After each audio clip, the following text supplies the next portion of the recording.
Chapter 3 Sketches of Solitude. Ethan Hargrove perched on a bench at the subway station, the harsh fluorescent lights flickering overhead like the thoughts spiraling in his mind. He clutched his sketchbook, the spiral binding creaking as he flipped it open. The pages were littered with fragments of life figures captured in fleeting moments of vulnerability, as well as the echoing prints of his grief. Today the pages felt especially stark, the white glaring at him like an unanswered question. Every brushstroke he'd created since his mother's passing felt laden with loss, each curve and line a reminder of the void.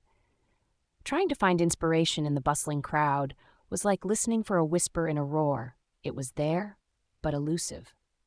His fingers tapped nervously against the cover, syncopating with the distant train's rumble. Ethan had grown accustomed to his role as an observer, his sketches often revealing more about his subjects than he ever allowed the world to see of himself. He watched them, lost souls engrossed in their thoughts, riders claiming solitude amongst throngs. In their faces, he saw echoes of his own heartache, the collective weight of unseen stories, each tremor and furrow a different shade of sadness. Today, there was something different, a spark in the air that set his heart humming with a strangely familiar rhythm. He caught sight of Lena, a burst of color against the dull backdrop of the subway station. Feathers of bright yellow danced around her as she swirled happily around the platform. The anomaly of her cheerful presence among the cast of weary commuters was irresistible, prompting him to open his sketchbook once more. "Here goes nothing," he whispered to himself as he quickly began drawing. The pencil moved fluidly across the paper, the strokes both spontaneous and deliberate, capturing her in a whirl of color and movement. Each flick of his wrist painted her energy, a testament to the joy she exuded. He remembered their first encounter, how she had unwittingly reignited something inside him despite the grief that clung like smoke. Today her smile seemed to linger even longer as she waited for a train. But this morning was different.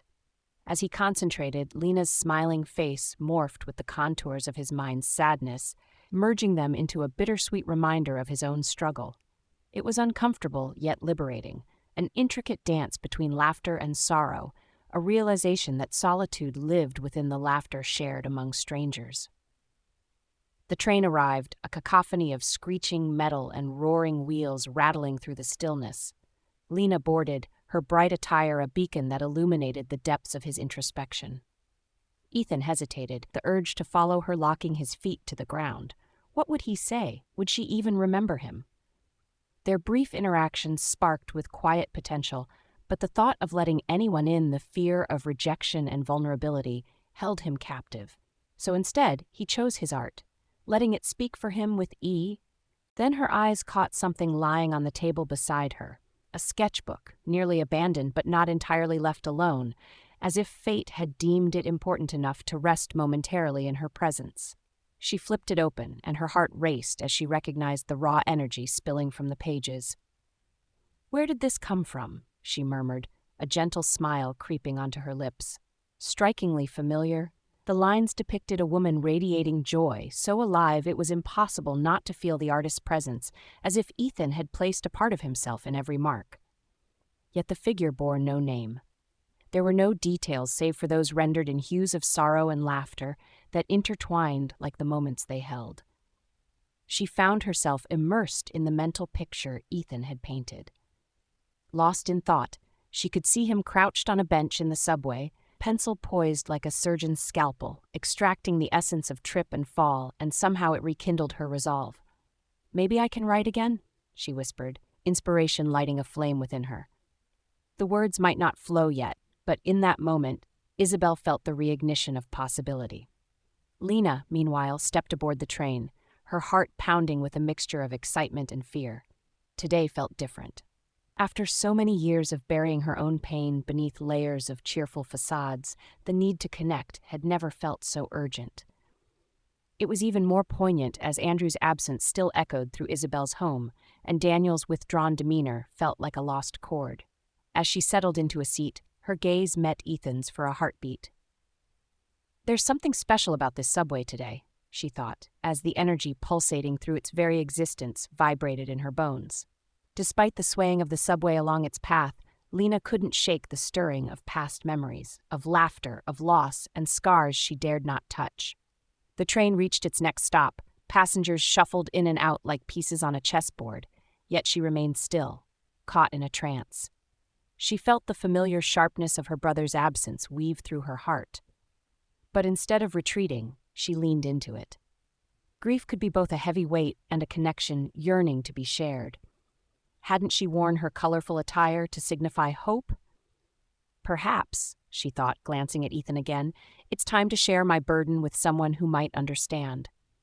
When the train rolled into the next station, she made a choice, the decisive act of leaning towards possibility rather than walking away.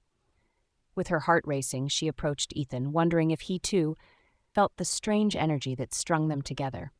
"Excuse me," she said, her voice a mixture of confidence and uncertainty. "Are you a sketch artist?" It was as if his soul had been waiting each line he'd drawn, a whisper beseeching connection. Confusion flickered across his face, relief and acknowledgement blending. Yes. His words stumbled together, but there was a spark of outside the city word, an interwoven tapestry of life and loss. And for a brief moment, under the harsh lights of the subway, two souls dared to meet, shedding the weight of their solitude behind. Back at the caf, Isabel's pen moved furiously, free of the earlier doubt.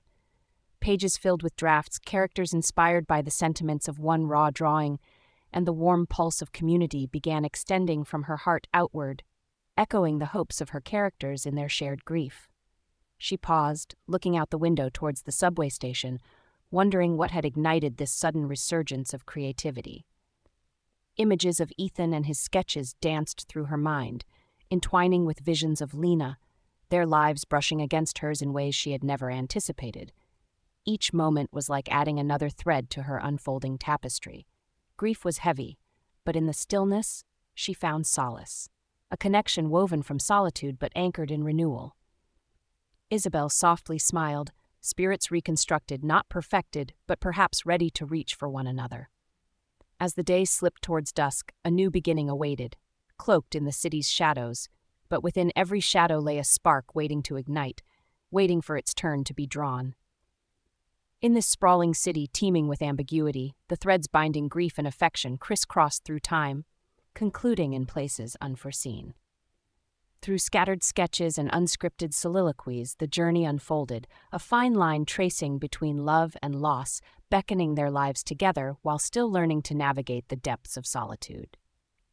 There would be many bends along the subway tracks, but perhaps together would they explore, not just the paths of grief, but also the exhilaration of embracing life more fully once again.